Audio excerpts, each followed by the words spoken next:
this is Jackie, and I'm here with Brian of the Somerset here at your Stories Monday tour in a very interesting little place in a hole in D.C. In a very interesting little hallway here. A little bit of everything going on. Today's been pretty crazy, so this is just add this to the list. Oh, but come on, you're used to crazy. This is not new to you. Crazier things have happened, that's for sure. It's sort of here. Almost didn't make it, but we're doing good now. I think we're going to hit 10 years next year. Weird. So what's one thing after 10 years that you guys are, something you personally or the band is really proud of? After 10 years? This album. One, I think it's the best we've ever made. Two, we've finished it. There were a lot of roadblocks. There's a lot of frustration, and it was the toughest trials and tribulations I think we've ever put ourselves through, and we got to the other side, and I think that helped us put it past the roadblock where we're going to make it now. So yeah, the record's really good. So why is the album considered a new beginning for you guys? There was a silver lining that sort of happened with the band in about September of last year. We spent a long time making this album. It was very disjointed, and there was a lot of frustration, like I was explaining. And it just it was apathetic at times, if you will. It was just taking so long to really be excited about it and really get a good groove. And I think because I was putting a lot of pressure on myself to really figure out how to take this band to the next level and what the people would want to hear and how we would take this further and further. There was a point last year where all the frustration hit a wall. And we sat down as a band and thought maybe we had run our course and it was time to call it a day. And we sat in that kind of sit down. We decided, okay, well, what if we just take the songs we have and produce them ourselves, John and Steven at the wheel, and put out an album as if it's a farewell album. And I think that was the best thing that ever happened to us because it allowed us to kind of let our guard down and lose all expectation and trust ourselves. I was kind of losing a lot of confidence in the songs I had written that I think ended up being the best songs I've ever written. And I don't think we ever would have let John and Steven produce the record outright without another helping hand if we didn't think we were going to break up. And then we finished the album and listened to it, and we're like, oh, it's really good. Let's change our minds. And now here we are. And when you play those songs now? We play most of the album. This is the most new songs we've ever played in a set right out of the gate, right out of a new album cycle. We play almost the entire album, and the new songs go over better than the old songs, and that's cool. I think because they're so true, and people can really kind of get behind them, that the new songs already are reacting better than the old ones, and that's really crazy to me. Does it feel cathartic, difficult when you perform them, or something else? Cathartic, especially this batch of songs. Figure Me Out, for example, is the most cathartic song I've ever written.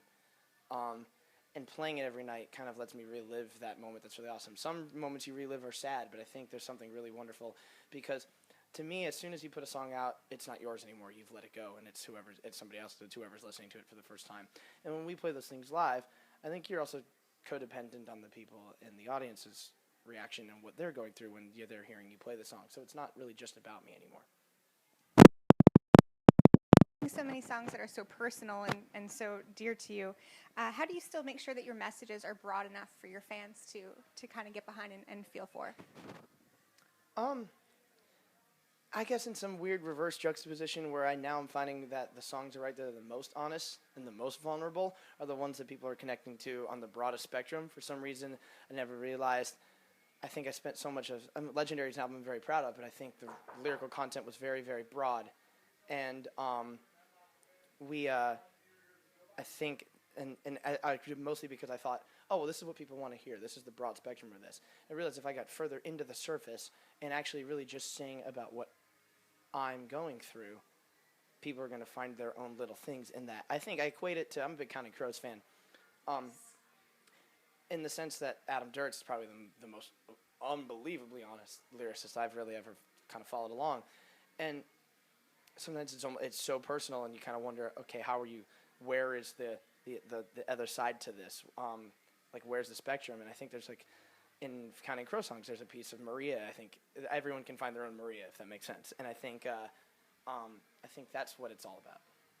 Fair enough. Very nice. I love a good enemy. So you guys the shows, Warped Tour being just one of the many, a lot of Warped Tours. How does playing a big festival like Warped Tour prepare you, or how is it in any way similar, other clearly not the climate, similar to playing a smaller club venue like this? It's interesting. I don't really know how to compare the two of them because they're both very different.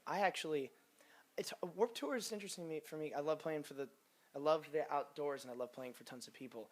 But I'm the kind of person who, like tonight, we're playing for 90 minutes, for example.